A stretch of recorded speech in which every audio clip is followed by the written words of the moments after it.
Assalamualaikum warahmatullahi wabarakatuh. Perkenalkan, nama saya Kezia Fakira Fauzia. Hari ini kami membuat keyakinan kelas bersama.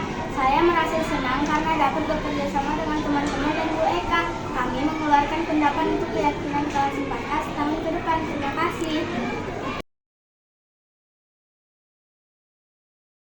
Assalamualaikum warahmatullahi wabarakatuh. Perkenalkan, nama saya Kaji Delner Rajendra, siswa kelas 4. Hari ini Bu Eka berbicara dengan saya tentang menggambar saat pelajaran matematika. Saya merasa sedikit khawatir saat Bu Eka memanggil saya, tapi ternyata Bu Eka tidak marah, malah memuji gambar saya. Setelah berbicara dengan Bu Eka, saya menyadari bahwa menggambar saat pelajaran bukanlah keputusan yang tepat karena bisa membuat saya ketinggalan pelajaran.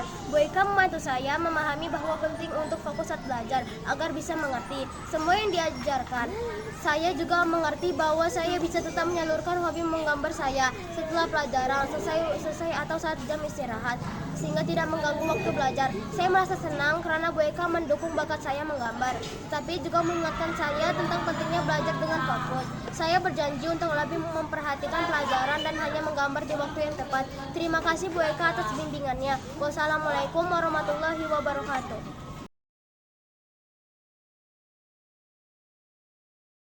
Assalamualaikum warahmatullahi wabarakatuh. Perkenalkan, saya Eka Januariski, CGP Angkatan 11, Kota Batam, Provinsi Kepulauan Riau, dari SD Negeri 003 Lubuk Baja. Hari ini saya akan melakukan diseminasi budaya positif di sekolah SD 011 Lubuk Baja dan didampingi atau dihadiri oleh beberapa guru dari sekolah 03 Lubuk Baja, 09 Lubuk Baja, dan 011 Lubuk Baja. Terima kasih. Bismillahirrahmanirrahim. Assalamualaikum warahmatullahi wabarakatuh. Ya, selamat pagi dan salam sejahtera untuk kita semua. Yang pertama, marilah kita panjatkan puji dan syukur kita kepada Allah Subhanahu wa Ta'ala, yang mana pada hari ini kita masih diberi kesehatan, keselamatan, sehingga kita bisa dapat berkumpul di ruangan ini untuk kegiatan diseminasi yang akan dibawakan oleh Ibu Eka. Sebelum kita melaksanakan kegiatan ini, marilah kita berdoa yang akan dibawakan oleh Pak Selamat Jumantoro, SPD MM. Kepada Bapak kami persilakan.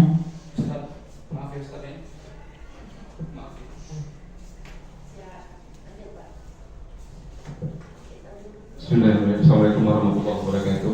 Waalaikumsalam.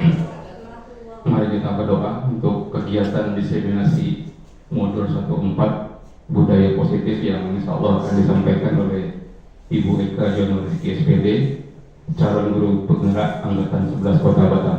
Mudah-mudahan sampai akhir acara ini kita akan mendapatkan manfaat berkah dari seluruhnya. Amin ya rabbal alamin.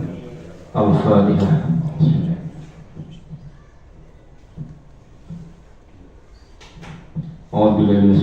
Bismillahirrahmanirrahim. Hamdan syakirin, hamdan na'imin, hamdan yuafi ni'amah wa yukafi mazidah. Ya Rabbana lakal hamdu kama yanbaghi li jalali wajhikal karim wa 'azimi sultanik. Allahumma shalli ala Muhammadin sallallahu alaihi wasallam. Allahumma ighfir lana dhunubana wa li walidina warham kama rabbawna shighara wa li jami'il muslimin wal muslimat wal mu'minina wal mu'minat al ahya'i minhum wal amwat innaka sami'un qaribun mujibud da'wat. Amin amin ya rabbal alamin. Rabbana zalamna anfusana wa illam taghfir lana wa tarhamna lanakunanna minal khasirin. Allahumma akfina bihalalika an haramik wa aqina bi fadlika amman siwak. Allahumma inna nas'aluka salamatan fid dinina wa afiyatan fil jasadina wa ziyadatan fil ilmina wa barakatan fil rizqina wa taubatan qabla al-maut wa rahmatan indal maut wa maghfiratan ba'dal maut. Allahumma hawin alaina fi sakaratul maut. Allahumma hawin alaina fi sakaratul maut. Allahumma hawin alaina fi sakaratul maut wa najjata minan nari wal afwa indal hisab. Hasbunallahu wa ni'mal wakil, ni'mal maula wa ni'mal nasir. Rabbana atina fid dunya hasanah wa fil akhirati hasanah wa qina azabannar wa qina azabad dunya wa qina azabal kubur wa qina azabal mahsyar wa adkhilna jannata ma'al abrar ya aziz ya ghafar ya rabbal alamin. Walhamdulillahirabbil alamin. Assalamualaikum warahmatullahi wabarakatuh. Waalaikumsalam warahmatullahi. Terima kasih kepada Pak Selamat. Baik, selanjutnya terima kasih juga kepada Ibu Kepala Sekolah untuk hadir di acara diseminasi modul 1.4. Acara selanjutnya untuk sedikit kata sambutan kepada Kepala Sekolah SD 011 Haji Yuraini SPD MM. Kepada Ibu dipersilahkan. Assalamualaikum warahmatullahi wabarakatuh. Waalaikumsalam. Bapak Ibu yang saya hormati, syukur alhamdulillah hari ini kita dapat berkumpul dalam kegiatan diseminasi disiplin positif dalam upaya menanamkan nilai-nilai positif di lingkungan sekolah, yang mana narasumbernya akan disampaikan oleh Ibu Eka Januariski sebagai tugas untuk menyelesaikan, sebagai tugas yang diembankan untuk sebagai guru penggerak ya. Jadi ini tugas yang betul-betul harus dilaksanakan dengan sebaik-baiknya. Jadi nanti mohon kepada Bapak Ibu guru dapat memberi tanggapan positif pertanyaan agar kegiatan ini dapat terlaksana dengan baik. Ini sekali lagi selamat kepada Bu Eka, dapat semoga dengan pertemuan hari ini membawa keberkahan dan keberhasilan. Amin. Amin. Demikian, wabillahi taufiq. Assalamualaikum warahmatullahi wabarakatuh. Waalaikumsalam warahmatullahi wabarakatuh. Terima kasih kepada Ibu. Selanjutnya kita masuk ke kegiatan inti yang akan disampaikan oleh Ibu Eka Januariski SPD tentang diseminasi budaya positif sebagai calon guru penggerak angkatan 11 Kota Batam Kepulauan Riau. Kepada beliau dipersilakan.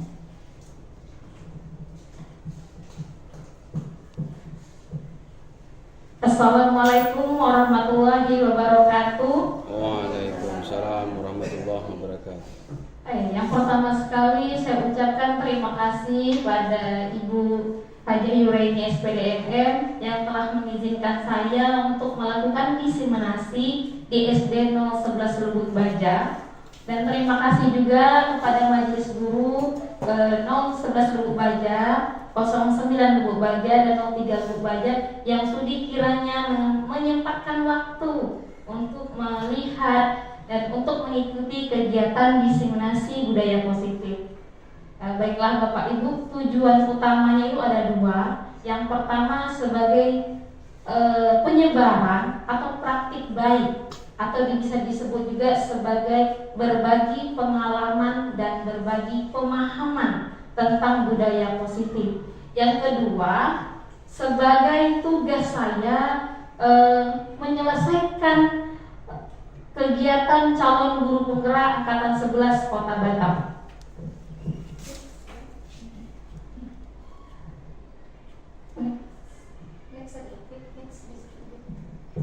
Baiklah Bapak Ibu, selama menjalankan kegiatan calon guru penggerak, saya didampingi oleh fasilitator yaitu Ibu Armiah SPD sebagai fasilitator kelas 27. Jabatan beliau adalah pengawas Dinas Pendidikan Tanjung Pinang. Kemudian pengajar praktik saya itu Ibu Destriana, itu bertugas di SMP Negeri 28 Batam, dan saya sendiri.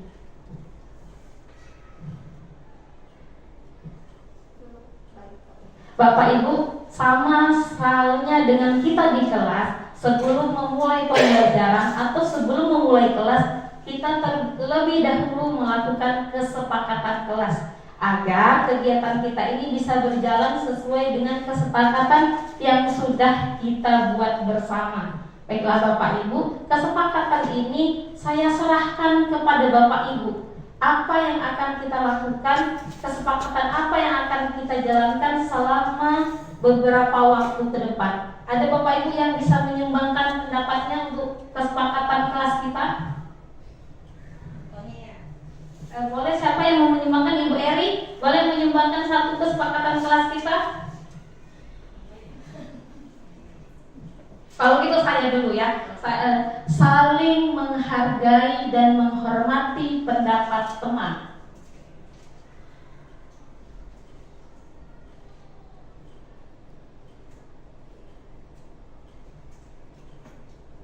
Oke, Bapak Ibu, adakah yang lain yang mau menyumbangkan kesepakatan kelasnya? Kan Bapak Ibu sudah melakukan praktek tuh di kelas biasanya. Adakah yang lain yang mau menyumbangkan kesepakatan kelasnya? Ya, Ibu Rika, silakan. Melaksanakan piket setelah pulang sekolah, termasuk nggak? Itu maksudnya di kelas. Ini kan kesepakatan kegiatan kita hari ini. Oke, boleh jadi seperti ini Bapak Ibu, menjaga kebersihan selama kegiatan. Ini berubah seperti itu ya Bu. Terima kasih Ibu Rika. Ya Ibu. Bertanya apabila tidak mengerti. Oke, boleh. Bertanya apabila tidak mengerti. Oke, ada lagi Bapak Ibu? Untuk minta izin dahulu. Satu-satu ya. Ya Bu. Menjaga ketertiban selama acara berlangsung. Oke, menjaga ketertiban selama acara berlangsung. Ya, Bu Eri. Mengangkat tangan jika meminta izin, mengangkat tangan jika ingin berbicara. Mengangkat tangan jika ingin berbicara.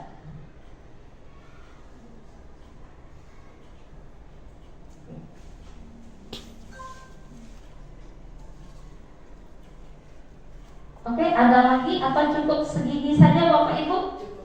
Cukup segini saja. Tambah yang terakhir lihat. Ya, melaksanakan kegiatan dengan gembira.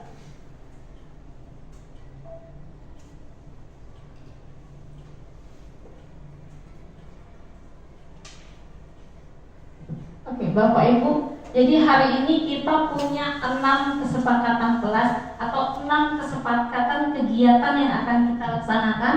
Yang pertama, saling menghargai dan menghormati pendapat teman. Yang kedua, menjaga kebersihan selama kegiatan. Yang ketiga, bertanya apabila tidak mengerti. Yang keempat, menjaga ketertiban selama acara berlangsung. Kelima, mengangkat tangan jika ingin berbicara. Yang terakhir, melaksanakan kegiatan dengan gembira. Kita sepakat ya Bapak Ibu? Terima kasih. Next. Nah, sebelum saya menjelaskan tentang disiplin positif, saya akan bertanya dulu kepada Bapak Ibu. Menurut Bapak Ibu, apa tujuan pendidikan yang kita lakukan selama ini? Kira-kira ada Bapak Ibu yang mau menjawab? Betul, Bu Eri boleh mencerdaskan anak bangsa. Bu Eri juga ada yang lain lagi Bapak Ibu? Pembentukan karakter. Oke, keren sekali pembentukan karakter. Ada lagi yang lain? Transformasi ilmu pengetahuan. Terima kasih Pak Selamat, transformasi ilmu pengetahuan. Oke, Bapak Ibu, ini menurut Ki Hajar Dewantara. Bapak Ibu mungkin semua kita sudah mengetahui bahwa Ki Hajar Dewantara adalah Bapak pendidikan di Indonesia. Menurut beliau, tujuan pendidikan adalah menuntun segala kodrat yang ada pada anak-anak agar mereka dapat mencapai keselamatan dan kebahagiaan yang setinggi-tingginya, baik sebagai manusia maupun sebagai anggota masyarakat. Oleh sebab itu, pendidik hanya dapat menuntun tumbuh atau hidupnya kekuatan kodrat yang ada pada anak-anak agar dapat memperbaiki lakunya, bukan dasarnya hidup dan tumbuh kekuatan kodrat anak. Pendidik sebagai fasilitator yang mampu membantu anak-anak belajar dari pengalaman, refleksi, dan eksplorasi, bukan sebagai otoritas yang menentukan apa yang harus mereka pelajari atau bagaimana mereka harus berkembang. Ini tujuan pendidikan menurut Ki Hajar Dewantara, Bapak Ibu. Saya akan tanya lagi pada Bapak Ibu, apa bedanya menuntun dengan menuntut, Bapak Ibu? Ada yang bisa memberikan pendapat? Ibu kepala sekolah bisa memberikan pendapat, Bu? Bedanya menuntun dengan menuntut. Apa, Bu, ada? Ya, menuntun dengan menuntut. Karena Ki Hajar Dewantara itu menyuruh pendidik itu untuk menuntun, bukan menuntut. Ya, Bu, boleh, Bu? Menuntut itu berarti dia orientasinya pada hasil, tapi kalau menuntun orientasinya pada proses. Terima kasih, Bu. Terima kasih, Bu, pendapatnya luar biasa. Jadi Bapak Ibu, kita diharapkan oleh Ki Hajar Dewantara itu untuk menuntun. Bahasa menuntun bisa kita artikan sebagai pembimbing, membimbing, memfasilitasi, mengajak, mencontohkan, dan lain sebagainya. Bapak Ibu, Ki Hajar Dewantara sudah mengajarkan kita menuntun murid dengan 3 semboyannya. Bapak Ibu ingat semboyan Ki Hajar Dewantara yang 3 itu? Tuturi Handayani, ya apalagi? Ing Madio Mangunkarso, kemudian betul sekali, Pak. Ing Ngarso Sungsolodo, di depan kita memberikan teladan, Bapak Ibu. Kemudian Ing Madio Mangunkarso, di tengah-tengah kita memberikan motivasi. Yang terakhir Tuturi Handayani, di belakang kita memberikan dorongan. Itulah mengapa kita guru-guru ini diharuskan untuk menuntun, Bapak Ibu, ya, bukan menuntut. Saya akan berbagi pengalaman bahwa sebelum saya mempelajari kegiatan calon guru penggerak, saya pribadi tipe guru yang menuntut, Bapak Ibu, ya, tidak menuntun. Jadi saya tipe yang menuntut, di mana saya tuntut murid-murid saya untuk mencapai nilai KKM. Baru saya anggap anak-anak ini berhasil. Ternyata dalam pembelajarannya dan proses yang diharapkan oleh Ki Hajar Dewantara, guru itu harusnya menuntun, bukan menuntut, Bapak. Jadi saya seharusnya menuntun anak-anak saya berproses belajar, meningkatkan kekuatan kodrat anak, Bapak Ibu, ya. Menurut Ki Hajar Dewantara ada 2 kodrat anak. Yang pertama kodrat alam, yang kedua kodrat zaman. Kira-kira Bapak Ibu pernah mendengar kalimat ini? Ada yang tahu kodrat alam itu seperti apa, Bapak Ibu? Baiklah, kodrat alam itu potensi yang dimiliki anak, bakat yang dimiliki anak. Apalagi selain itu, Bapak Ibu? Selain potensi dan bakat yang dimiliki oleh anak, minat, betul Pak Slamet, minat yang dimiliki oleh anak, itu kodrat alam. Kemudian kodrat zaman, itu keadaan zaman yang sekarang. Bapak Ibu tahu kan, sekarang zamannya teknologi, zaman globalisasi, zaman anak-anak itu main game, lebih banyaknya ke situ daripada belajar. Jadi Ki Hajar Dewantara pendidikannya menuntun segala kodrat, berarti kodrat alam dan kodrat zaman yang dimiliki oleh anak. Seperti itu ya Bapak Ibu tujuan dari pendidikan oleh Ki Hajar Dewantara.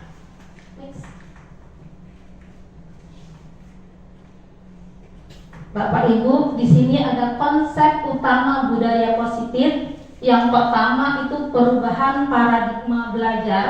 Yang kedua, disiplin positif dan nilai kebajikan universal. Yang ketiga, motivasi perilaku manusia. Keempat, keyakinan kelas. Kelima, kebutuhan dasar manusia. Keenam, restitusi posisi kontrol guru. Yang terakhir, segitiga restitusi. Ini 7 subbab yang akan kita bahas dalam diseminasi kali ini, Bapak Ibu, ya. Oke, Bapak Ibu, ini pengertian dari perubahan paradigma belajar. Perubahan yang mengacu pada cara pandang dan pendekatan proses pembelajaran yang lebih efektif, interaktif, responsif, relevan sesuai kebutuhan abad 21. atau kebutuhan zaman sekarang yang sudah teknologinya luar biasa Bapak Ibu ya. Kalau bahasa lainnya sekarang abad 5.0. Kalau bahasa-bahasa komputernya Bapak Ibu. Berfokus pada pengembangan kompetensi, kolaborasi, serta penggunaan teknologi.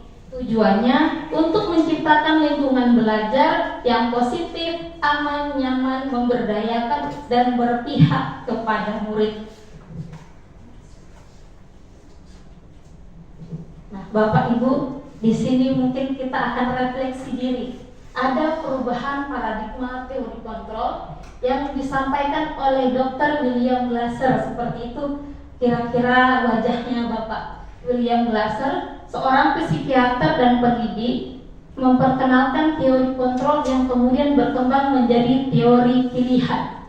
Dalam teori ini, Glasser menyoroti beberapa miskonsepsi umum tentang makna kontrol dalam konteks pendidikan dan interaksi antara guru dan murid. Ini miskonsepsinya Bapak Ibu. Yang pertama, banyak yang percaya bahwa guru memiliki kontrol penuh atas perilaku murid-muridnya. Apakah sekiranya Bapak Ibu merasa seperti itu? Kalau kita memiliki kontrol, oh anak ini harus begini, oh si A harus pandai matematika, si B harus pandai kesenian. Apakah Bapak Ibu merasa memiliki kontrol seperti itu di dalam kelas atau di lingkungan sekolah? Tidak, alhamdulillah kalau tidak Bapak Ibu ya. Jadi di sini menjelaskan seolah-olah guru dapat memaksa murid untuk melakukan sesuatu. Contohnya yang saya tadi bilang, saya menyuruh anak ini harus dapat 75 baru selesai tuntas KKM-nya. Itu pernah terjadi pada saya waktu itu ya. Realitasnya, pada kenyataan kita tidak dapat memaksa murid untuk melakukan sesuatu jika mereka memilih untuk tidak melakukannya. Apakah Bapak Ibu pernah nih punya siswa itu sebenarnya pandai kesenian, kita suruh nak besok kamu tampil kesenian ya, dia nggak mau. Pernah nggak mengalami kejadian itu? Pernah ya Bapak Ibu ya. Nah ini, tapi ilusi kita berpikir, nah harusnya kalau disuruh guru kamu nih mau, kan guru yang nyuruh. Saya rasa ada perkataan yang seperti itu. Padahal anak itu tidak mengizinkan dirinya untuk dikontrol. Orang nggak mau, kok suruh-suruh. Saya ngalamin juga, itu pengalaman saya ya. Next ya. Kemudian yang kedua, ilusi bahwa semua penguatan positif efektif dan bermanfaat. Di mana miskonsepsinya adanya keyakinan bahwa penguatan positif seperti pujian dan hadiah selalu efektif dan bermanfaat untuk mendorong perilaku yang diinginkan. Bapak Ibu pernah bilang, ya yang mau maju ke depan boleh pulang duluan. Sering, ya saya juga melakukannya Bapak Ibu. Sebelum saya belajar ini, itu selalu saya lakukan. Yang duduk tertib boleh istirahat duluan.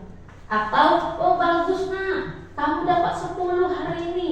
Itu pujian yang seperti itu. Saya pikir dengan memuji-muji ini anak, dia bakal selalu baik. Ternyata enggak ya Bapak Ibu. Dia akan baik ketika dia dipuji. Besoknya dia tidak dapat 100. Kita tidak memuji, anak ini akan kecewa dengan kita. Kemarin Ibu puji, sekarang enggak. Seperti itu Bapak Ibu ya. Kemudian realitasnya, penguatan positif sebenarnya adalah bentuk kontrol. Segala upaya untuk mempengaruhi murid agar mengulangi perilaku tertentu untuk mengontrol murid tersebut. Dalam jangka waktu tertentu, murid akan menyadari upaya ini dan bisa mulai menolak Bapak Ibu. Yang saya bilang tadi, kalau kita udah mulai berhenti memuji, dia akan nggak dipuji Ibu lagi, nggak dikasih tanda tepuk tangan lagi, seperti itu Bapak Ibu ya.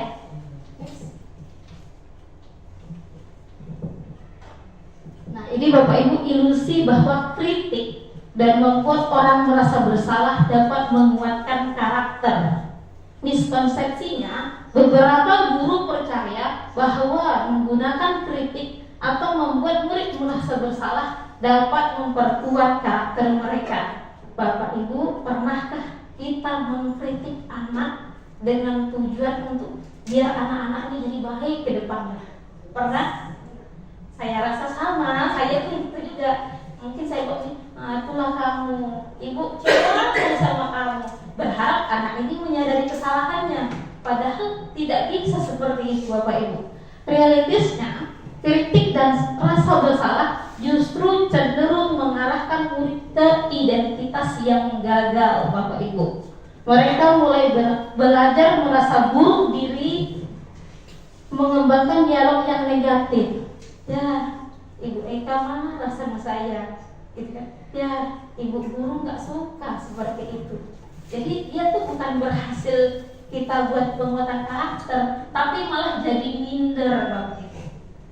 Next, ya betul, kecil hati, Bu. Nah, yang ini yang paling sering terjadi, termasuk di dalam diri saya sendiri. Ilusi bahwa orang dewasa memiliki hak untuk memaksa. Orang dewasa seringkali memiliki tanggung jawab untuk memaksa murid melakukan hal-hal tertentu dengan asumsi bahwa selama ada kemajuan yang terukur, tindakan apapun bisa diterima.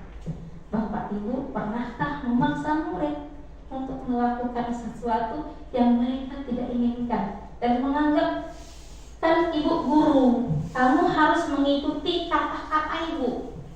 Ibu yang akan menilai kamu. Adakah kita melakukan hal-hal seperti itu, Bapak Ibu? Pernah. Itu harus kita rubah ke depannya ya. Dan ini realitasnya, Glaser berpendapat perilaku memaksa mungkin menghasilkan hasil jangka pendek. Kita paksa hari ini, mereka mau. Tapi dalam jangka panjang itu tidak efektif, Bapak Ibu. Mereka akan bosan karena mereka melakukan sesuatu terpaksa, bukan karena keinginan dari siswa atau murid itu sendiri. Jadi dapat disimpulkan teori kontrol dari Dr. Glaser mengajak kita untuk memahami bahwa kontrol dalam pendidikan bukan tentang mengendalikan murid, melainkan tentang bagaimana menciptakan lingkungan yang memungkinkan mereka untuk membuat pilihan yang baik sesuai nilai-nilai mereka. Memerlukan pendekatan yang lebih reflektif di mana guru berperan sebagai pembimbing. Balik lagi bahasanya Ki Hajar Dewantara, menuntun, seperti Bapak Ibu, yang membantu murid menemukan motivasi intrinsik pada mereka sendiri, bukan sekedar mengandalkan kontrol eksternal dari orang lain.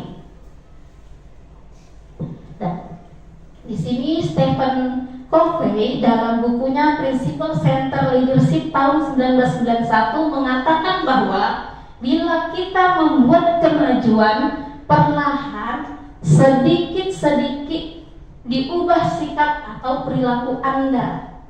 Namun bila kita ingin memperbaiki cara-cara utama kita, maka kita perlu merubah kerangka acuan kita, Bapak Ibu ya. Jadi kalau merubahnya sedikit, kita merubah sikap. Tapi kalau kita ingin memperbaiki cara utama, maka kerangka acuan, fokus kita, tujuan kita yang harus kita rubah, Bapak Ibu.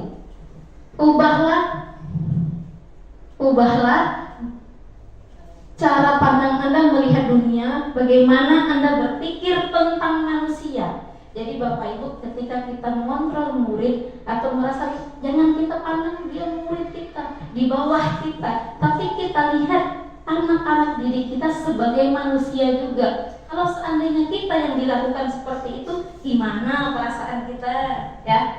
Ubahlah paradigma Anda, skema pemahaman dan penjelasan aspek-aspek tertentu tentang realitas. Next ya.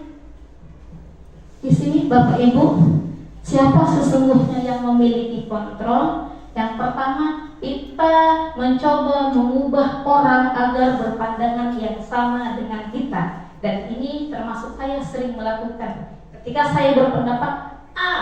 Saya harus, Bapak Ibu harus ikut A nih, harusnya A yang betul gitu. Kadang-kadang saya seperti itu Bapak Ibu ya. Aslinya kita berusaha memahami pandangan orang lain. Jadi nggak boleh kita pendapat kita yang betul, pendapat orang lain tak betul. Itu tak boleh Bapak Ibu. Kita juga berusaha memahami pendapat mereka. Karena namanya pendapat itu tak pernah ada yang salah Bapak Ibu, sesuai dengan konsep yang mereka pahami.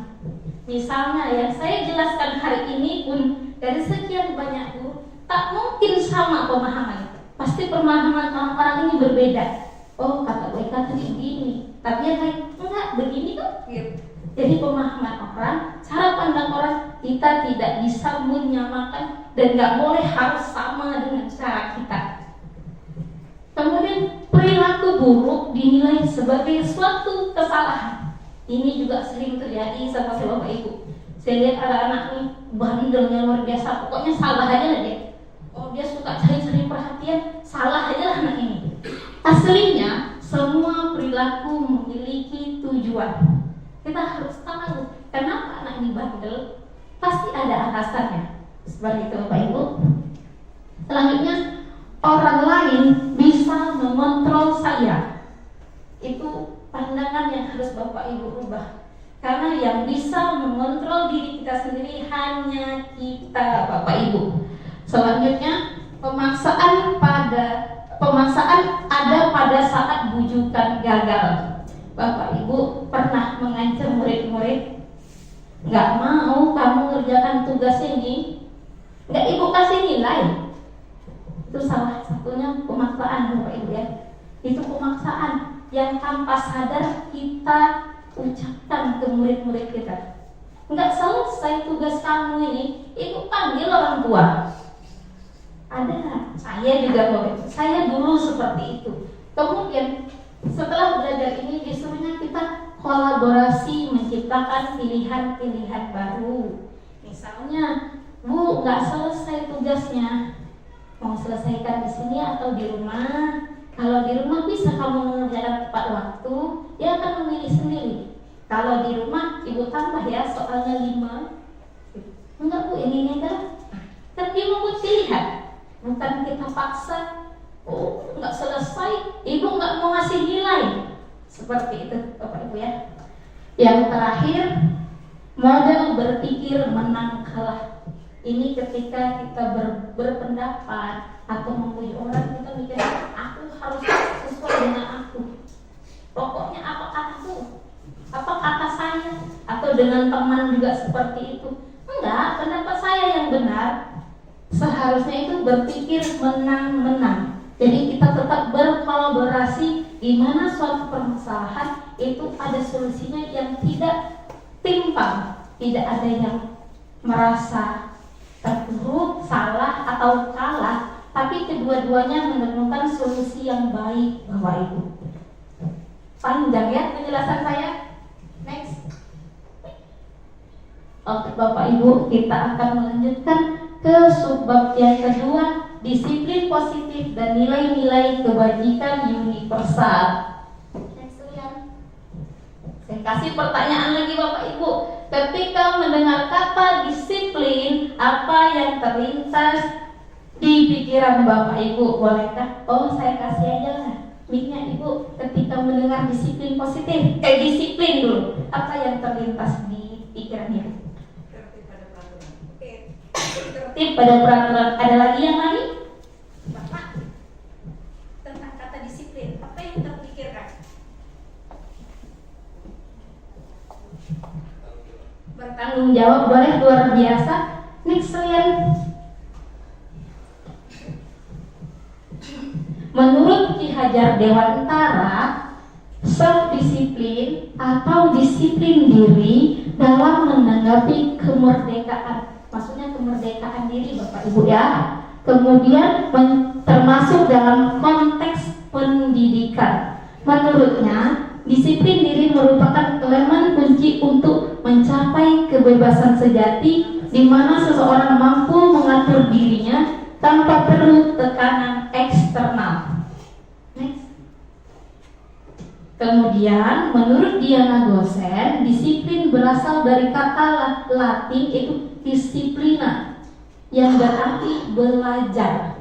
Jadi disiplina itu artinya belajar dalam bahasa Latin, Bapak Ibu. Dengan demikian, disiplin harus dipahami sebagai proses pembelajaran mengendalikan diri dan bertindak secara bertanggung jawab sesuai dengan nilai-nilai kebajikan universal. Nah, sebagai pendidik, tujuan utama adalah membantu siswa mengembangkan disiplin diri sehingga mereka mampu bertindak secara mandiri dengan motivasi intrinsik yang didasari oleh nilai-nilai positif, bukan karena paksaan dari luar. Disiplin yang berakar pada pemahaman dan penerimaan nilai-nilai ini mendorong murid untuk menjadi pribadi yang bertanggung jawab, merdeka, dan berperilaku baik secara konsisten. Bapak Ibu, kita mempunyai dua motivasi. Yang pertama, motivasi intrinsik, itu di dalam diri, motivasi yang tumbuh karena keinginan kita sendiri. Yang kedua, motivasi ekstrinsik, motivasi yang diciptakan oleh orang lain, Bapak Ibu, atau pengaruh dari luar selain dari diri sendiri. Jadi kita simpulkan, disiplin positif adalah pendekatan pendidikan yang berfokus pada pengembangan karakter dan keterampilan sosial murid melalui interaksi penuh empati dan hormat, bukan sebagai hukuman. Bapak Ibu, saya tanyakan lagi, ketika siswa terlambat masuk sekolah, Bapak Ibu mendisiplinkannya rata-rata bagaimana? Mendisiplinkan murid yang terlambat nih, masuk ya, ketika bel, pagar ketuk, ada 3 orang datang. Bapak Ibu pernah nggak mendisiplinkan murid? Bagaimana cara Bapak Ibu mendisiplinkan murid tersebut? Apakah langsung dihukum, disuruh lari keliling lapangan, disuruh pungut sampah? Apakah seperti itu kira-kira? Iya Pak? Oh enggak, kira iya. Ada seperti itu Bapak Ibu? Jadi apa yang dilakukan ketika murid itu terlambat, Bapak Ibu? Dilihat alasannya dulu. Oke, keren Bu Eri. Habis itu mungkin berapa kali dia terlambat. Oke. Alasan yang inilah, ada pertimbangan positif. Keren Bu Eri. Itu berarti Bu Eri sudah melakukan disiplin positif yang mungkin selama ini nggak tahu namanya disiplin positif. Tapi Bu Eri sudah luar biasa ya, sudah melakukannya. Next, lihat. Oke, Bapak Ibu, ini nilai-nilai kebajikan dari 6 institusi. Yang pertama Bapak Ibu sudah sering dengar, yaitu profil pelajar Pancasila. Ini nilai kebajikan yang dikembangkan untuk kurikulum Merdeka Belajar. Yang pertama, beriman, bertakwa kepada Tuhan Yang Maha Esa dan berakhlak mulia. Selanjutnya, mandiri, bernalar kritis, berkebinekaan global, bergotong royong dan kreatif. Bapak Ibu, inilah nilai-nilai kebajikan yang seharusnya kita kembangkan dan tanamkan di sekolah kita. Ya, karena kita kan sudah mengikuti kurikulum Merdeka ya. Jadi ini nilai kebajikan dari profil pelajar Pancasila, dan banyak lagi Bapak Ibu karena ada 6. Bisa dilihat di sini. Dari primary years program itu toleransi, itu nilai kebajikan Bapak Ibu. Ada lagi rasa hormat, menghargai, seperti itu, empati, kayak gitu. Ini namanya nilai-nilai kebajikan. Ini banyak Bapak Ibu. Saya rasa dan saya juga tahu sebelumnya kalimat ini. Mandiri tahu, saling menghargai tahu, menghormati tahu, integritas tahu. Cuman mungkin kita nggak tahu kalau ini namanya nilai-nilai kebajikan universal. Tahunya kalimat-kalimat ini kan positif Bapak Ibu. Nah, seperti ini, dapat dipercaya, tidak merendahkan orang lain, itu kan nilai-nilai positif. Hanya saja kita mungkin belum tahu kalau namanya nilai-nilai kebajikan universal Bapak Ibu. Sangat banyak ya, banyak sekali. Kayak rajin, berani, itu masuk ke dalam nilai-nilai kebajikan Bapak Ibu.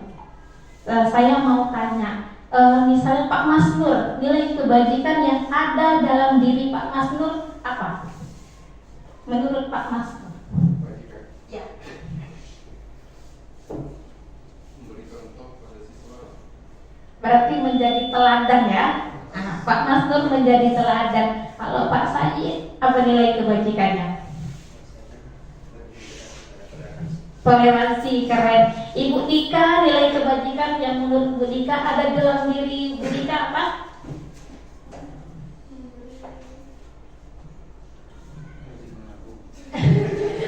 Menabung, boleh kan rajin masuk dari nilai kebajikan ya Bapak Ibu.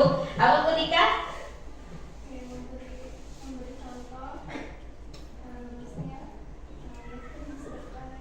Oh, teladan juga ya, teladan. Ibu Mega, apa kebajikan yang ada dalam diri Bu Mega menurut Ibu Mega? Sopan, betul. Nilai kebajikan, Ibu? Saya sebagai pendengar yang baik. Oh, pendengar yang baik, keren. Kalau Ibu kepala sekolah, apa nilai kebajikan?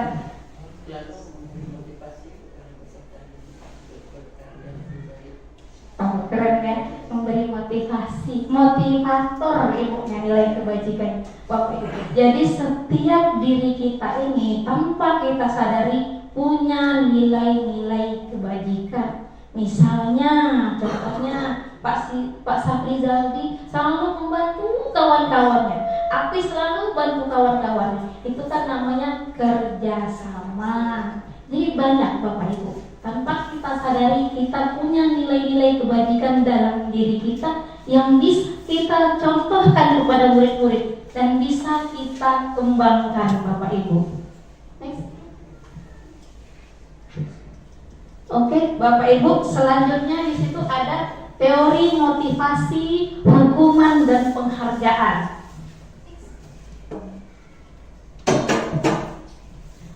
Pertanyaannya dan Bapak Ibu, saya akan kasih mic untuk menjawab. Sebagai seorang pendidik, saat Bapak Ibu perlu hadir dalam suatu pelatihan, motivasi apakah yang mendasari tindakan Bapak Ibu? Untuk menambah pengetahuan saya. Keren. Ada lagi Bapak Ibu? Bu Eri, apa motivasinya kalau ada pelatihan disuruh hadir? Saat saya diberi kesempatan untuk hadir pada suatu pelatihan yang berhubungan dengan pekerjaan sebagai seorang guru, motivasi saya pasti pelatihan itu akan bermanfaat untuk pengembangan diri saya dan nanti akan saya laksanakan dan saya terapkan untuk mendidik anak-anak di sekolah. Oke, luar biasa Ibu Eri, Ibu Rika. Apa motivasi Ibu Rika ketika disuruh mengikuti pelatihan? Oke, baik. Sama dengan yang sudah disampaikan oleh Bu Eri, itu suatu hal yang bisa memotivasi kita menambah ilmu pengetahuan dan yang paling penting mencari hal-hal yang baru. Oke, terima kasih jawaban ibu-ibunya luar biasa. Sekalian. Jadi Bapak Ibu, motivasi perilaku manusia itu ada 3. Yang pertama, menghindari ketidaknyamanan atau hukuman.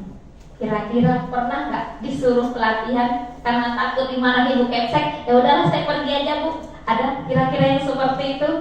Karena menghindari hukuman atau menghindari dimarahin sama Ibu Kepala Sekolah? Itu ada motivasinya ya. Ini merupakan motivasi perilaku pada tingkat terendah Bapak Ibu. Dan ini selain guru, biasanya murid juga mengalami. Mereka melakukan sesuatu karena takut dimarah sama gurunya. Termasuk motivasi. Jadi mereka motivasi, ya udah hari ini saya ikut pelajaran olahraga karena takut dimarahin sama Bapak olahraga, Bapak guru olahraga ya. Takut. Jadi anak ini karena takut dimarahin, dia ikut olahraga atau ikut latihan voli misalnya. Padahal dia tak suka. Itu dia melakukannya karena motivasi, ketidaknyamanan atau hukuman Bapak Ibu. Kemudian lagi ada motivasi mendapatkan imbalan atau penghargaan orang lain. Dan menurut pandangan saya yang terjadi pada diri saya dan murid-murid saya yang pernah saya ajarkan, rata-rata motivasi yang ini Bapak Ibu, karena mendapatkan penghargaan atau imbalan, mengharapkan pujian Bapak Ibu. Atau kita pernah berjanji, saya sering tuh kalau ujian yang dapat nilai 100 matematika dapat 50.000, itu sering.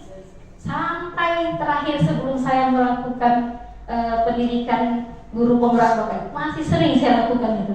Jadi saya suruh anak itu mengerjakannya dengan motivasi penghargaan atau kasih imbalan Bapak Ibu. Itu merupakan motivasi juga, lebih tinggi sedikit daripada hukuman.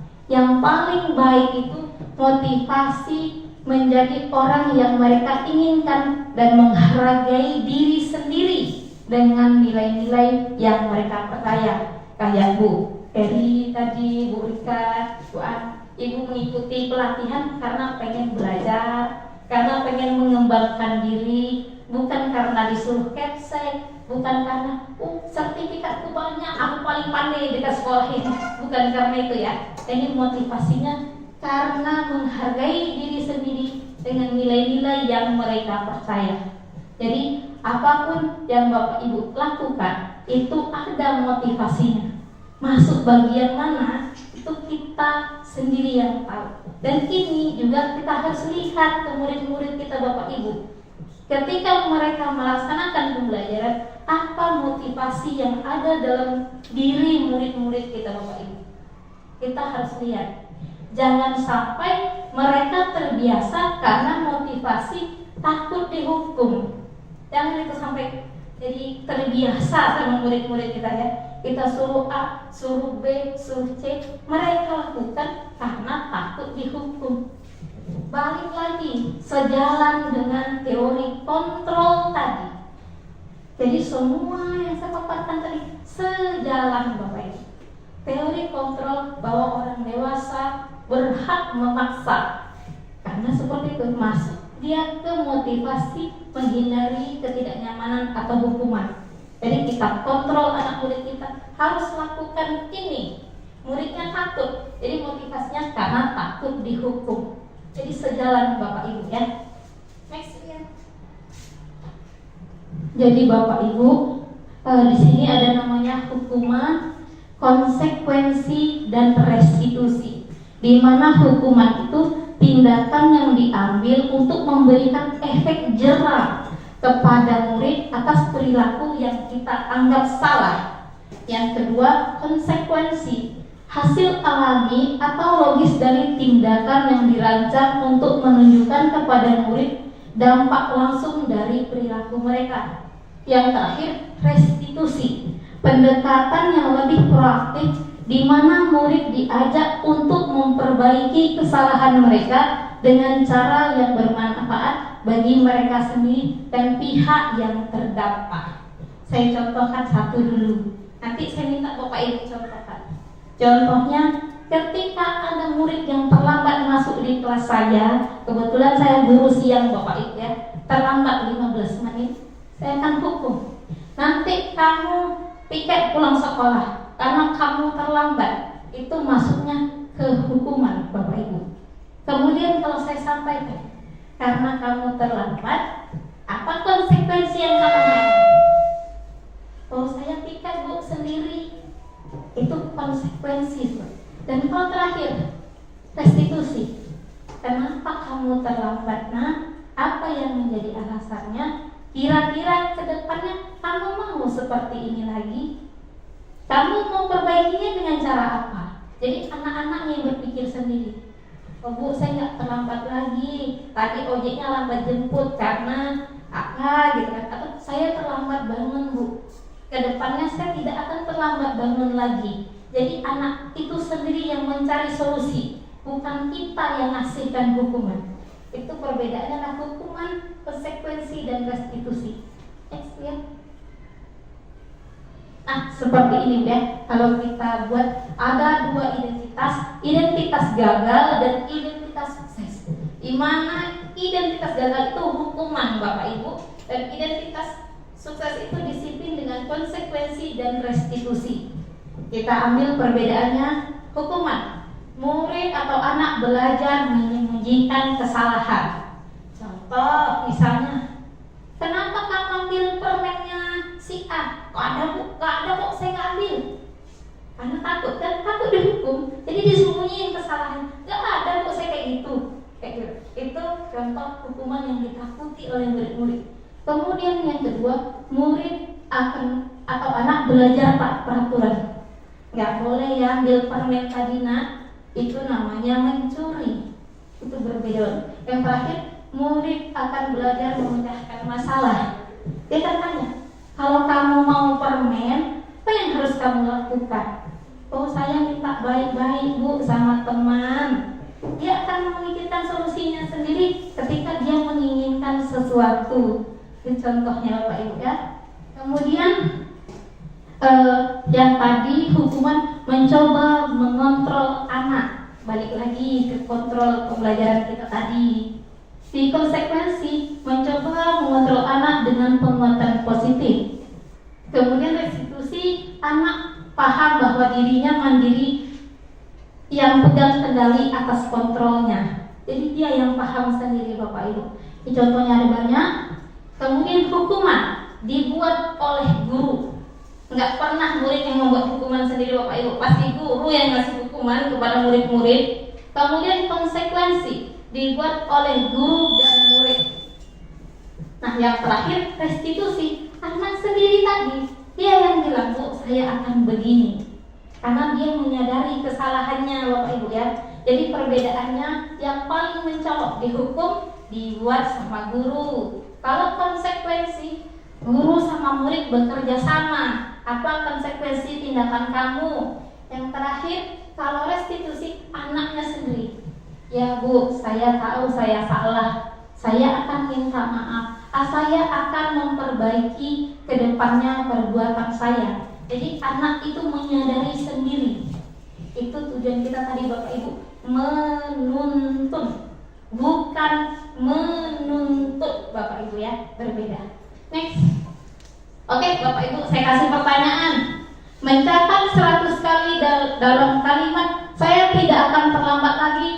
Saya tidak akan terlambat lagi karena terlambat sekolah. Masuk hukuman atau konsekuensi? Hukuman? Hukuman apa konsekuensi? Hukuman. Yang kedua, lari mengelilingi lapangan basket 2 kali karena terlambat hadir di sekolah. Hukuman atau konsekuensi?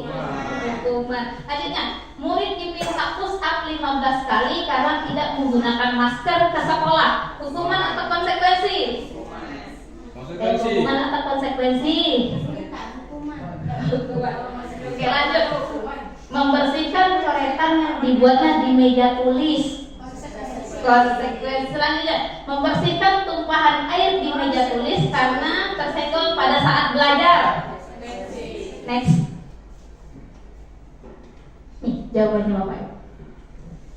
Mencatat 100 kali dalam buku kalimat, saya tidak akan terlambat lagi karena terlambat ke sekolah.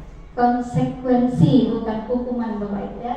Selanjutnya, jadi yang membedakan, kalau konsekuensi itu anak itu tidak terlalu tersakiti secara verbal. Kalau yang ini kan kayak lari, kan menyakiti verbal. Disiplinnya, istilahnya ke apa ya?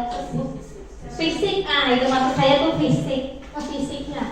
Push up ke fisik. Tapi ketika mereka ini karena terlambat ke sekolah disuruh catat 100 kali, itu konsekuensi. Tapi terlambat ke sekolah disuruh lari keliling lapangan, itu namanya hukuman. Itu beda Bapak Ibu ya. Jadi yang Bu Eri silakan. Bukan ini berarti definisi hukuman sesuatu yang menyakiti fisik atau yang Membuat efek fisik. ya. Tapi kalau konsekuensi berarti yang non fisik, bukan gini kalau menurut definisi saya. Hukuman itu sesuatu yang harus dia lakukan tanpa ada negosiasi. Kalau konsekuensi bahwa kita harus, kalau dari contoh mereka tadi, negosiasi. Misalnya dia maunya apa? Dan dengan kesalahannya gitu. itu kalau yang bisa nego itu ya betul konsekuensi Bapak Ibu ya. Pengalaman saya dari pemaparan gitu. Ya, keren Bu Eri, itu luar biasa pemahaman Bu Eri ya. Tepuk tangan untuk Bu Eri. Itu salah satunya perbedaan pemahaman kita tadi Bapak Ibu. Saya sampaikan, jadi Bu Eri memahami. Nah, mau Bu Eri memahami seperti itu tidak salah. Itu pemahaman masing-masing, cara sudut pandang masing-masing. Keren Bu Eri, luar biasa. Next, Bapak Ibu. Nah, di sini Bapak Ibu yang pelajaran juga berharga buat saya, ini pelajaran baru yang saya juga share ke Bapak Ibu. Namanya dihukum oleh penghargaan. Coba bahasanya Bu, dihukum oleh penghargaan. Masa penghargaan menghukum kita? Tapi ada kali itu Bapak Ibu ya. Al-Fiqh, nah ini orangnya Bapak Ibu, mengemukakan baik penghargaan maupun hukuman adalah cara-cara mengontrol perilaku seseorang yang menghancurkan potensi untuk pembelajaran yang sesungguhnya. Kemudian menurut Kon, secara ideal tindakan belajar itu sendiri adalah penghargaan yang sesungguhnya. Kon juga mengemukakan beberapa pernyataan dari hasil pengamatannya selama ini tentang tindakan memberikan penghargaan yang nilainya sama dengan menghukum seseorang, Bapak Ibu. Next. Nah, seperti ini contohnya Bapak Ibu, pengaruh jangka pendek dan jangka panjang. Jadi dihukum oleh penghargaan, pengaruh jangka pendek dan jangka panjang. Contoh tindakannya, seorang murid diberi bintang setiap kali dia menyelesaikan tugas tepat waktu. Dalam jangka panjang, saat bintang tidak lagi diberikan, murid kehilangan motivasi untuk menyelesaikan tugas. Kita contohkan misalnya seperti ini. Ketika Pak Selamat memberikan nilai positif ketika muridnya dapat 100 nih, wih, beri tepuk tangan, beri pujian, beri tanda bintang. Setelah itu Pak Selamat ada kegiatan, yang masuk Pak Masnur, nggak dikasih, nggak tahu ininya Pak Selamat nggak tahu kalau Pak Selamat suka seperti itu memberikan penghargaan. Ketika Pak Masnur masuk ke dalam, anak dapat 100 nggak dikasih pujian, biasa aja deh. Ya, bagus gitu aja, biasa aja, nggak dipuji, nggak dikasih bintang. Jadi anak tuh, oh udahlah nggak usah dapat 100, aku nggak dipuji kok. Beda kalau sama Bapak yang itu dapat 100 dikasih pujian. Jadi itu pengaruh jangka pendek dan jangka panjang Bapak Ibu. Kemudian penghargaan tidak efektif.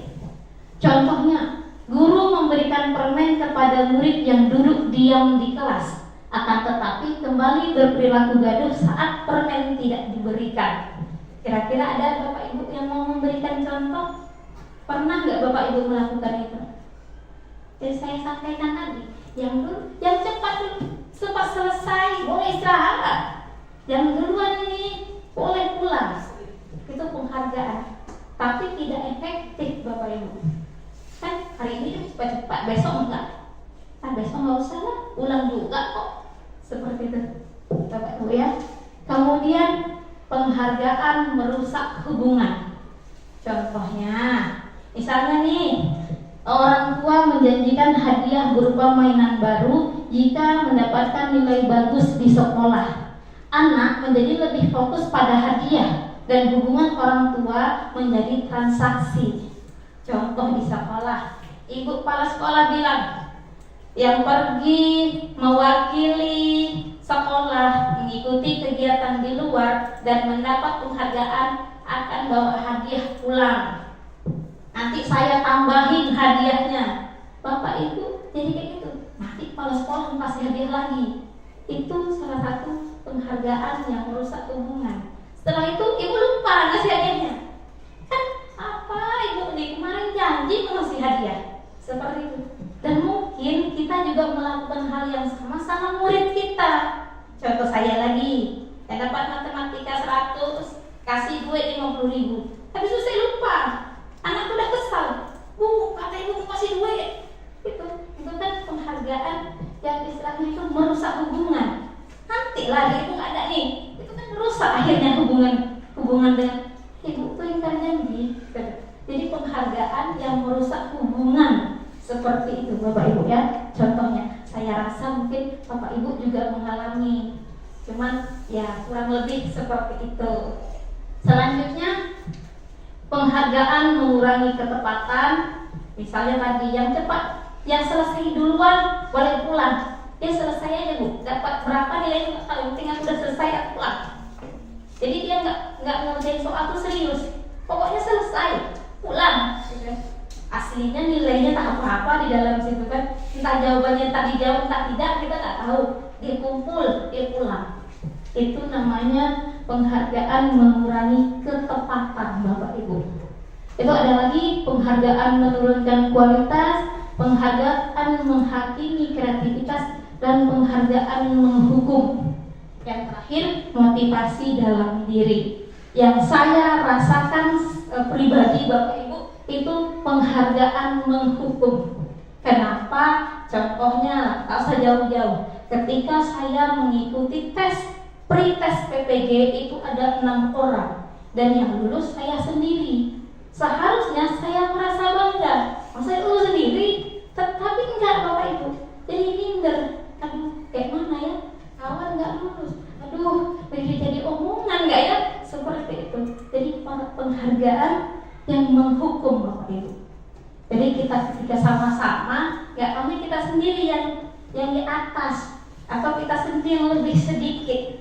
Itu kadang-kadang bukan menjadi penghargaan Bapak Ibu, kadang itu menjadi hukuman.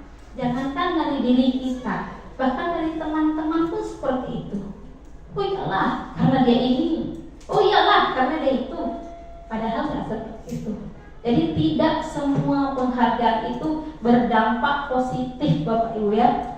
Bisa jadi penghargaan itu berdampak negatif dan menghancurkan potensi sesuai dengan perkataan tadi ya, ke belakang, sesuai dengan perkataan Alfiqan bahwa menghancurkan potensi untuk pembelajaran yang sesungguhnya.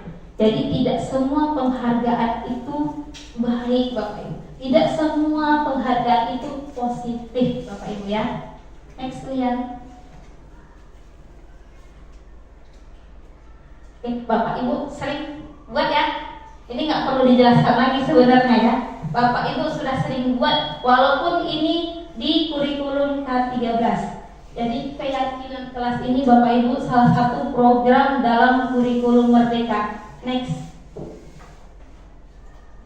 Nah, pertanyaannya, mengapa kita memiliki peraturan tentang menggunakan helm pada saat mengendaraan bermotor? Ada yang bisa jawab? Kenapa harus pakai helm saat berkendaraan roda 2 atau motor Bapak Ibu? Kenapa? Keselamatan. Selain keselamatan, takut ya, takut dihukum Bapak Ibu. Ya, karena helm itu untuk keselamatan kita. Keselamatan masuk gak ke dalam nilai kebajikan universal? Masuk. Balik lagi dia tanggung ke nilai universal. Nih, Bapak Ibu, pertanyaannya, saya nanti mau minta Bapak yang laki-laki. Mengapa keyakinan kelas? Mengapa tidak peraturan kelas saja? Ya, Pak Said. Kenapa keyakinan kelas? Kenapa tidak peraturan kelas saja? Kalau saya definisinya ada 2. Kalau keyakinan itu sesuatu yang tidak memaksa. Nah, kalau peraturan itu kita tentu ada aturan-aturan seperti melanggar itu ada konsekuensi, ada hukuman. Itu aja. Luar biasa, Pak Said. Ya, Pak Slamet lah. Mengapa keyakinan kelas Pak? Kenapa nggak peraturan kelas saja? Terima kasih Bu Eka. Kalau keyakinan kelas itu dia lebih bersifat abstrak. Tapi kalau peraturan kelas itu dia sudah bersifat konkret. Nah. Terima kasih. Luar biasa Pak Slamet, Pak Said. Itu memang jawaban yang sangat luar biasa Bapak Ibu. Bisa juga kita sampaikan keyakinan kelas itu kita buatnya bersama. Kalau peraturan kelas biasanya gurunya yang buat. Seperti itu Bapak Ibu ya. Next lihat. Ini Bapak Ibu, keyakinan kelas itu menurut Jerome dan James Comer. Dalam bukunya, keyakinan kelas berfokus pada membangun budaya yang peduli dan mendukung. Keyakinan kelas berfungsi untuk membentuk budaya positif di dalam kelas, di mana murid merasa dihargai dan diterima. Ini berbeda dari peraturan kelas yang lebih mengatur perilaku tanpa mengedepankan aspek hubungan sosial dan emosional. Sama sejalan juga dengan James Former, keyakinan kelas membantu dalam membangun kepercayaan antara guru, murid, serta antar murid yang bisa meningkatkan keterlibatan dan keberhasilan belajar. Next slide. Bapak Ibu, sesuai dengan tadi Pak Selamat juga sampaikan, ini pembentukan keyakinan kelas. Yang pertama berupa pernyataan-pernyataan universal, pernyataan keyakinan kelas senantiasa dibuat dalam bentuk positif, Bapak Ibu. Jadi jangan ada kata negatif di dalam keyakinan kelas. Contohnya, jangan buang sampah sembarangan. Mana kalimat negatif di dalam situ, Bapak Ibu? Kata jangan, Bapak Ibu ya. Jadi kalau keyakinan kelas harus dibuat dalam bentuk positif. Next, lihat karena ini sudah terbiasa oleh Bapak Ibu. Nih, contoh Bapak Ibu. Ini peraturan. Hadir 15 menit sebelum pelajaran dimulai. Ketika kita membuat keyakinan kelas, harus ada cerminan nilai kebajikan universal. Kita bisa mengganti kalimatnya kehadiran tepat waktu, mencerminkan disiplin diri. Misalnya ada lagi, dilarang mengganggu teman yang saat sedang belajar. Kita rubah tadi menggunakan kebajikan universal ya, saling menghargai, meningkatkan pembelajaran. Jadi keyakinan kelas harus menggunakan nilai-nilai kebajikan atau kalimat-kalimat positif, Bapak Ibu. Next lihat. Nah, Bapak Ibu, ini dokumen saya melakukan keyakinan kelas pertama kali, yaitu di hari Rabu, hari ketiga MPLSN, Bapak Ibu ya. Itu anak-anak kan MPLS itu pakai baju olahraga. Jadi anak-anak olahraga, saya pakai baju pramuka. Kami buat keyakinan kelas menggunakan stick note. Setelah ditempel ke depan, baru kami merubah kalimat-kalimat negatif tadi menjadi kalimat positif. Next. Oke. Oh, enggak kedengaran. Ini umpan balik Bapak Ibu dari muridnya. Jadi kita ketika melakukan apapun itu harus ada umpan balik dari anggota atau orang-orang yang terlibat. Oke Bapak Ibu, nampaknya udah mulai bosan. Boleh kita melakukan ice breaking sebentar? Oke Bapak Ibu, diharapkan berdiri semua. Ya udah bosan nampaknya ya kan? Udah bosan, jadi kita ice breaking sebentar ya Bapak Ibu ya. Ya biar peregangan, otot-ototnya peregangan Bapak Ibu. Next lihat, kita mau melakukan gerakan ice breaking.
ice breakingnya matematika. Karena saya biasanya dengan matematika.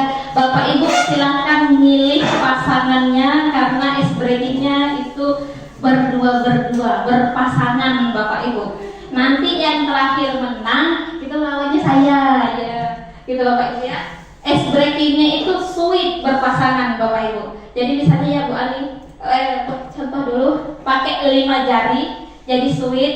Habis itu ketika saya taruh 2, misalnya 2 gitu, 2, terus saya bilangnya 2, jadi 4. Seperti itu Bu. Jadi perkalian ya. 20. Jadi yang menang itu terus lawan sampai yang terakhir itu melawan saya Bapak. Jadi kita lihat ya istilahnya Bapak Ibu, kita lihat kemampuan respon matematikanya. Boleh Bu Ani berpasangan dulu 5 ya, 5 jari, maksudnya satu tangan ini sweet. Siapa yang duluan perkaliannya cepat, lawan yang menang di berikutnya. Bapak Ibu, 1, 2, 3. Boleh lagi perkalian 3. Oke, ibu duduk dulu. Berikutnya ibu. Oke, diri dulu. Siapa perkalian? 1, 2, 3. Oke, ibu yang menang. Sabar dulu ya, ibu. Pak Iwan. Ini Pak Iwan. Perkalian. Siapa yang menang? Lawan 1, 2, 3. 6. Hah? 2. Apa 1, 2, 3. 6. Kok 6? 2 kali 1? 2. Perkalian. Yuk. 1, 2, 3. 10. Kok 10? Ada 2. Ini 3. Waduh. Waduh, bahaya guru nggak tahu kali-kali.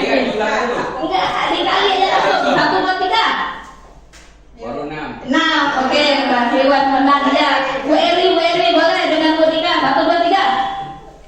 15. Keren Bu Eri. Berikutnya Pak Master sama Afif. 1, 2, 3. Ada 2 Afif. Sekarang Afif sama Kak Eri.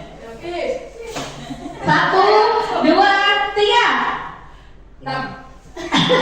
Siapa yang duluan Bapak Ibu? Siapa? Barengan. Ulang lagi. 1, 2, 3. 7 dari 10. Duluan Hafiz. Iya, Hafiz duluan. Selanjutnya ibu yang tadi yang menang. Ayo. Aku Sarah dengan Ibu Eri. 1, 2, 3. 4 duluan Bu Eri. Tadi Ibu Kak Bang Iwan. Coba Bang Iwan lawan Hafiz. 1, 2, 3. 3. Oke, Bang Iwan lawan Kak Eri. Kak Eri sama Ibu Erli salah. Bang Iwan lawan Bu Erli. 1, 2, 3. 8. Nih Bang Iwan. Dapat ya? Lawan yang menjelaskan. Dan 1, 2, 3. 0. Bukan apa itu 0 kan? Apapun yang digabungkan dengan 0 hasilnya 0. Tapi tidak menggunakan 5 jari. Tidak menggunakan kan? Kan caranya cuma 5 jari tak digunakan.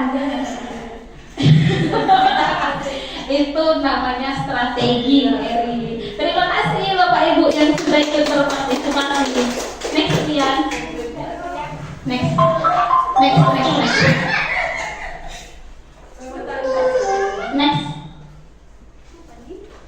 Oke. Nah, ini Ibu Eri sedang bingung menghadapi salah satu murid di kelasnya bernama Doni. Beberapa teman sekelas mengeluhkan Doni yang seringkali meminta bekal makan siang dengan paksa. Menurut Bapak Ibu, kira-kira apa alasan Doni melakukan hal tersebut? Ada yang mau jawab? Ada yang mau jawab? Question Bu, boleh. Apa alasan Doni melakukan hal tersebut? Mungkin tanpa kita sadari anak si Doni itu lapar ya, lapar dan mungkin juga tidak ada uang saku, makanya dia mengganggu kawannya. Iya, luar biasa Bu, luar Biasa sekali jawabannya Ibu. Next, lihat. Ya Bapak Ibu, ini 5 kebutuhan dasar manusia dan dunia berkualitas Bapak Ibu. Next. Oke, kebutuhan dasar manusia yang pertama, kebutuhan bertahan hidup. Yang tadi Doni, dia mungkin lapar, nggak punya uang, dan mungkin keluarganya juga bukan keluarga yang finansialnya bagus Bapak Ibu. Jadi untuk bertahan laparnya, dia minta nih dengan paksa ke teman, karena biar kebutuhan bertahan hidupnya terpenuhi Bapak Ibu. Itu bisa jadi menjadi alasan kenapa Doni melakukan hal seperti itu. Yang kedua, kasih sayang dan dapat diterima. Bisa jadi dia cuma nyari perhatian. Dia tuh kan misalnya nggak dapat perhatian, makanya diganggu-ganggunya kawannya dulu, biar dia diperhatiin sama kawan-kawannya. Selanjutnya, penguasaan atau pengakuan atas kemampuan. Bisa jadi juga si Doni ini, oh aku nih paling hebat nih, kawan-kawan harus nurut sama aku. Itu bisa jadi juga seperti itu alasannya Bapak Ibu ya. Selanjutnya itu kebebasan.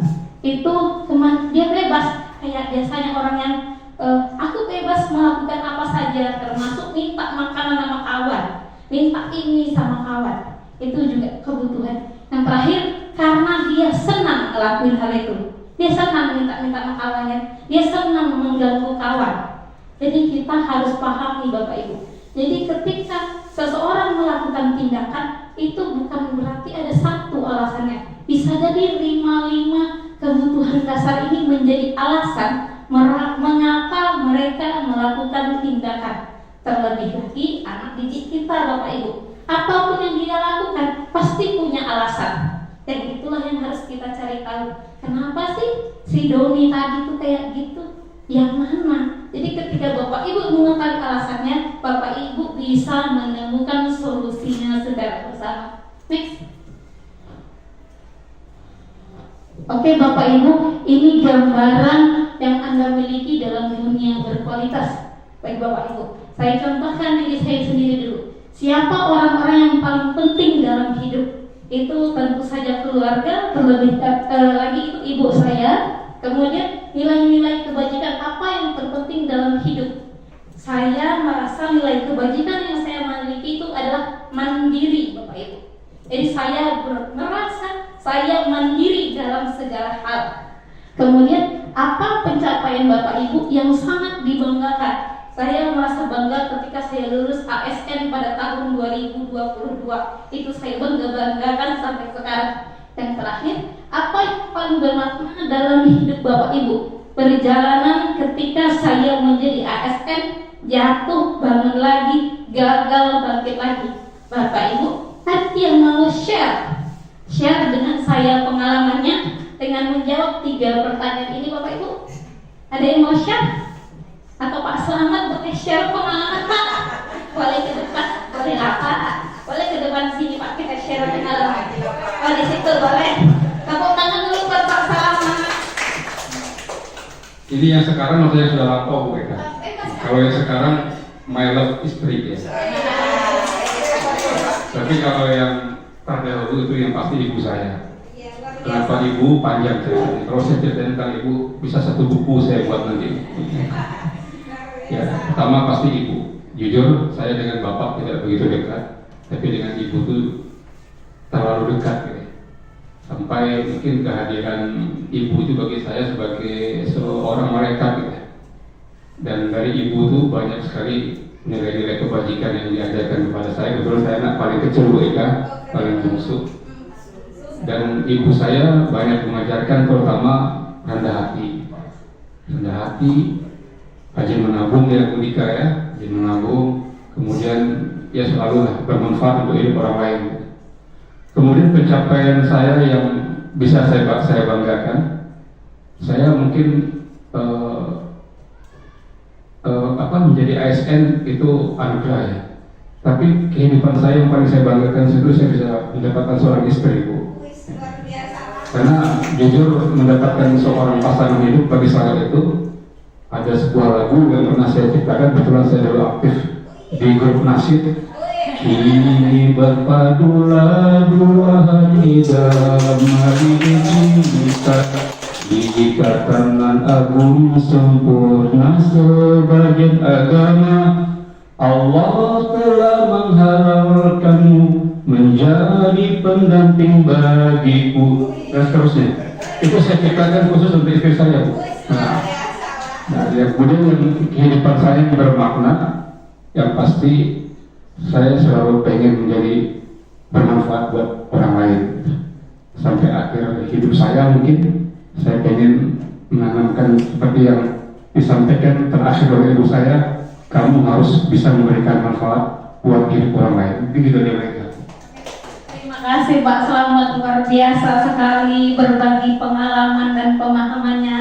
Sangat luar biasa Pak Slamet. Dan ini Bapak Ibu, saya yakin juga Bapak Ibu punya dunia berkualitas yang kurang lebih sama seperti saya dan Pak Slamet. Kita mempunyai dunia berkualitas kita sendiri Bapak Ibu. Dan dunia berkualitas ini juga kita harus turunkan kepada murid-murid kita, kepada siswa-siswa kita. Next, dengan cara yang pertama menentukan kualitasnya, membantu murid memahami apa yang termasuk dunia berkualitas. Kita tanya sama siapa yang berharga bagi kamu, nak? Apa yang akan kamu lakukan untuk orang yang berharga bagimu? Kemudian interaksi yang memungkinkan membangun hubungan dan memerdekakan murid. Kemudian integrasi murid kebajikan dan menghargai keunikan Bapak Ibu. Jadi yang kita alami dalam dunia berkualitas kita turunkan kepada siswa-siswa atau murid-murid kita Bapak Ibu. Kita ajarkan mereka untuk menjadi murid yang berkualitas. Next lihat. Oke, apakah Bapak Ibu pernah mendengar posisi kontrol guru Bapak Ibu? Tadi sudah di awal ada sebagai penghukum. Pernah dengar Bapak Ibu? Kalau belum pernah, next lihat. Oke, lagi. Bapak Ibu, posisi kontrol guru menurut Diani itu ada 5. Yang pertama sebagai penghukum, yang kedua sebagai pembuat rasa bersalah, yang ketiga teman, yang keempat pemantau, yang kelima manajer. Next penjelasannya ya. Oke, ini Bapak Ibu ada 5. Penghukum itu bisa menggunakan hukuman fisik Bapak Ibu ya. Yang tadi bedanya hukuman dan konsekuensi. Selanjutnya pembuat rasa bersalah, guru biasanya akan bersuara lembut membuat rasa bersalah. Contohnya, ibu kecewa sekali sama kamu nak. Nah, ada nggak kira-kira kita pernah berbicara seperti itu Bapak Ibu ke murid kita? Itu contoh pembuat rasa bersalah Bapak Ibu ya. Kemudian posisi teman itu posisi yang tidak menyakiti namun tetap berupaya mengontrol. Selanjutnya pemantau Bapak Ibu, ini berdasarkan peraturannya dia hanya melihat. Oh, ini konsekuensinya. Jadi dia hanya memantau aja. Murid itu kayak apa itu dia hanya memantau. Yang paling bagus itu posisi kontrol manager, di mana guru berbuat sesuatu bersama murid, mempersilahkan murid bertanggung jawab atas perilakunya dan mendukung murid menemukan solusi atas permasalahannya. Next. Nah ini Bapak Ibu, bisa kita lihat contohnya saja ya. Contohnya di perkataan. Perkataan misalnya, kalau kamu tidak melakukannya awas ya. Itu kan ancaman Bapak Ibu, itu posisi sebagai penghukum. Kemudian kalau sebagai pembuat rasa bersalah, itu kan kamu sebenarnya sudah tahu ibu udah lelah loh sama kamu, kecewa ibu sama kamu. Itu namanya pembuat rasa bersalah Bapak Ibu. Kemudian ada lagi, kamu udah tahu kan apa peraturannya? Kalau seandainya terlanggar, tahu kan peraturannya itu pemantau. Tapi ketika menjadi manajer, kita akan berkata apa yang kamu lakukan, apa yang kamu yakini, bagaimana kedepannya kamu memperbaiki masalah ini. Oh, saya terlambat Bu, kedepannya saya tidak mengulangi terlambat lagi. Jadi anak itu jawab sendiri. Kita tuh nanya, kita mengontrol anak dengan posisi manajer. Next lihat. Oke, Bapak Ibu, biar lebih paham, bertanya, saya kecewa sekali dengan kamu. Itu posisi kontrol yang mana, Bapak Ibu? Membuat rasa bersalah. Oke, baik. Selanjutnya, kalau kamu tidak selesai mengerjakan tugas, kamu tidak boleh istirahat. Penghukum. Selanjutnya, apa ingat? Ayo ingat tidak bantuan Bapak selama ini?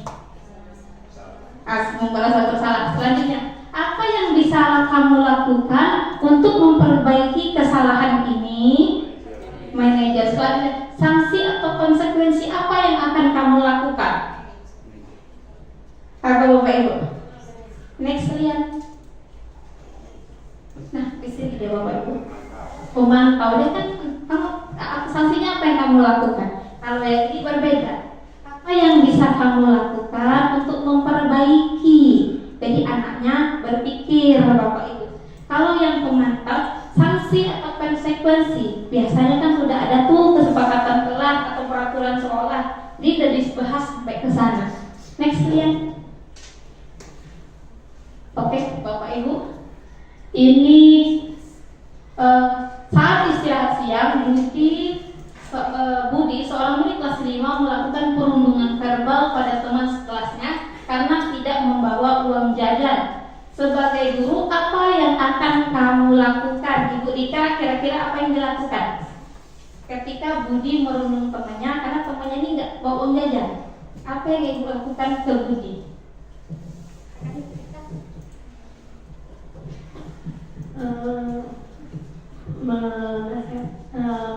Menasihati Budi. Menasihati Budi, oke. Selanjutnya itu aja, Budi kan? Terus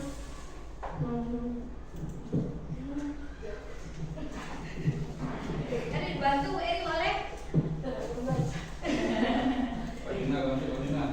Pak Juna boleh. Apa yang Pak Juna lakukan? Kalau seandainya Budi ini dia ngejek kawannya karena nggak bawa duit jajan nih. menasihatinya, menasihati Budi lagi. Oke. Baik itu teman-teman baru. Oke, baiklah. Terima kasih. Terima kasih Bu Rika. Bu Rika akan menasehati si Budi. Next lihat. Oke, next lagi. Bapak Ibu, ketika siswa melakukan kesalahan, kita bisa memakai segitiga restitusi untuk menyelesaikannya. Jadi segitiga restitusi ini bukan harus pakai ini, enggak ya Bapak Ibu. Ini salah satu cara untuk melakukan disiplin positif. Jadi bukan wajib pakai ini, harus enggak Bapak Ibu. Ini salah satu cara. Yang pertama, menstabilkan identitasnya. Bapak Ibu, jadi pertama kali kita nggak boleh langsung nasihati anak itu, nggak boleh langsung marah-marah, nggak boleh Bapak Ibu. Kita stabilkan dulu. Kita akan biasanya guru-guru itu caranya, nah semua orang pernah melakukan kesalahan. Daripada ibu juga pernah melakukan kesalahan. Kamu tahu kesalahan apa yang kamu buat? Dia akan jawab kan? Ya Bu, saya tadi ngejek kawan. Dia akan jawab. Tapi kalau kita langsung bilang, kamu nggak boleh ngejek kawan. Ini itu masuk ke penghukum Bapak Ibu. Penghukum tadi kan langsung dia marahin anaknya. Ya Bapak Ibu ya. Selanjutnya validasi tindakan yang salah. Kita tanya, kenapa kamu ngejek tadi? Oh iya Bu, habis dia tak bawa beli jajan. Tapi ngejek lah, berarti dia apa gitu, pelit kayak apa gitu. Jadi kita tanya sama anak itu, apa alasannya melakukan tindakan. Setelah itu kita tanyakan keyakinan. Menurut kamu tindakan tadi baik enggak? Menurut kamu tindakan tadi menyakiti hati teman enggak? Seperti itu Bapak Ibu. Dia akan jawab, iya Bu, enggak baik. Kalau kamu yang diejek teman, apa yang kamu rasakan? Setelah itu lagi disuruh, sekarang bagaimana cara kamu untuk menyelesaikan masalah? Dia kan bilang tuh, saya minta maaf Bu sama teman. Jadi dia yang kita tanya masalahnya apa, dia juga yang menyelesaikan masalahnya sendiri. Oh, aku harus minta maaf karena tadi aku berbuat salah. Itu tujuan kita, menuntun Bapak Ibu. Kembali ke kata pertama, menuntun, bukan menuntut Bapak Ibu ya. Next lihat. Ya, seperti ini Bapak Ibu ya, segitiga restitusi. Selanjutnya, next, itu bagiannya mengubah identitas anak yang gagal karena melakukan kesalahan menjadi orang yang sukses. Dia tahu dia melakukan kesalahan. Next, selanjutnya tindakan manusia itu punya tujuan yang saya bilang tadi. Apapun yang dilakukan itu pasti ada tujuannya dan pasti ada alasannya. Gak ada orang yang tiba-tiba bertindak, pasti punya alasan. Bisa jadi kesenangan karena suka jadi ganggu temannya. Kan anak-anak itu kan gak ngerti sampai ke sana. Dia senang aja nengok temannya nangis. Kan ada seperti itu ya. Next. Terus ketika langkah 1 dan langkah sukses, langkah 2 sukses, maka anak disiapkan untuk dihubungkan dengan nilai-nilai yang dia percaya dan berpindah menjadi orang yang diinginkan. Contoh, Bapak Ibu kan dulu buat kesepakatan kelas nih, adalah saling menghargai. Kita sambungkan. Kamu ingat nak, keyakinan kelas kita yang saling menghargai, apa tujuannya? Apa fungsi dari saling menghargai? Jadi kita sambungkan Bapak Ibu. Jadi kita ketika melakukan segitiga restitusi disambungkan dengan keyakinan kelas yang pernah kita buat. Jadi apapun yang kita kerjakan itu satu kesatuan Bapak Ibu, tidak terpisahkan ya. Satu kesatuan dari urut A sampai urutan terakhir. Next lihat. Ini Bapak Ibu contohnya pelaksanaannya. Yang ini aslinya nggak ada begitu tugas. Ini murid melakukan perundungan verbal, kemudian yang satu lagi menggambar saat pelajaran matematika. Itu ada dialognya, cuman nggak saya lampirkan di sini Bapak Ibu, ada di YouTube. Karena kalau lampirkan di sini panjang Bapak Ibu ya. Satu anak tuh mau 30 menit. Jadi tidak saya sampaikan di sini. Next. Assalamualaikum warahmatullahi wabarakatuh. Perkenalkan, nama saya Kevin Rajendra, siswa kelas 4. Hari ini Bu Eka berbicara dengan saya tentang menggambar saat pelajaran matematika. Saya merasa sedikit khawatir saat Bu Eka memanggil saya, tapi ternyata Bu Eka tidak marah, malah memuji gambar saya. Setelah berbicara dengan Bu Eka, saya menyadari bahwa menggambar saat pelajaran bukanlah keputusan yang tepat karena bisa membuat saya ketinggalan pelajaran. Bu Eka mengajak saya memahami bahwa penting untuk fokus saat belajar agar bisa Itu contoh Bapak Ibu.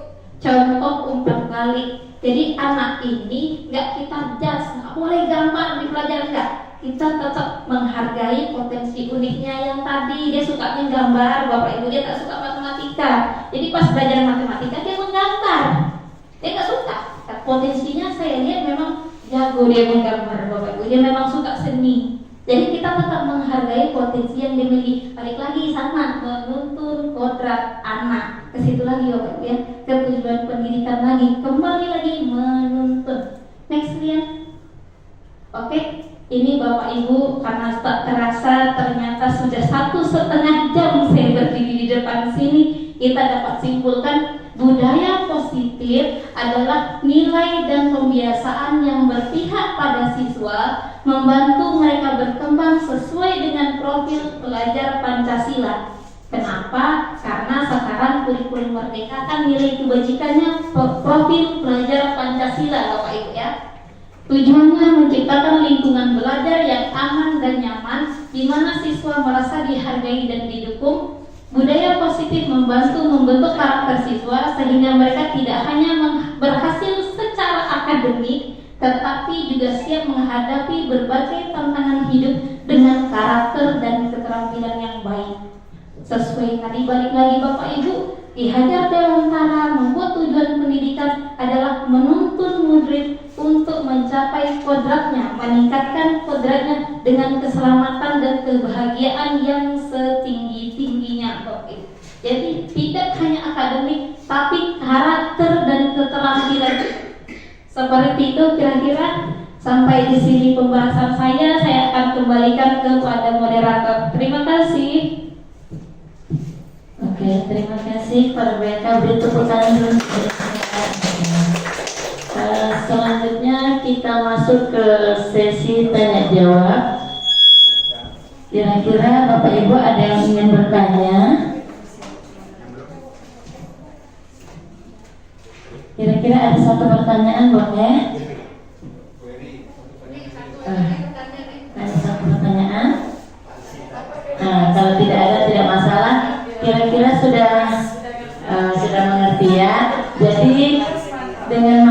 ini semoga Bapak Ibu semua dan saya bisa merubah cara pola pikir untuk menghadapi anak di sekolah ya. Jadi jangan sampai kita melaksanakan kebiasaan yang lama. Jadi untuk merubah menjadi yang lebih baik lagi. Oke, selanjutnya. Baik, kita langsung tutup saja untuk materi diseminasi disiplin positif. Semoga ini bisa bermanfaat bagi kita. Jika ada salah kata atau ucapan, saya mohon maaf sebesar-besarnya. Wassalamualaikum warahmatullahi wabarakatuh.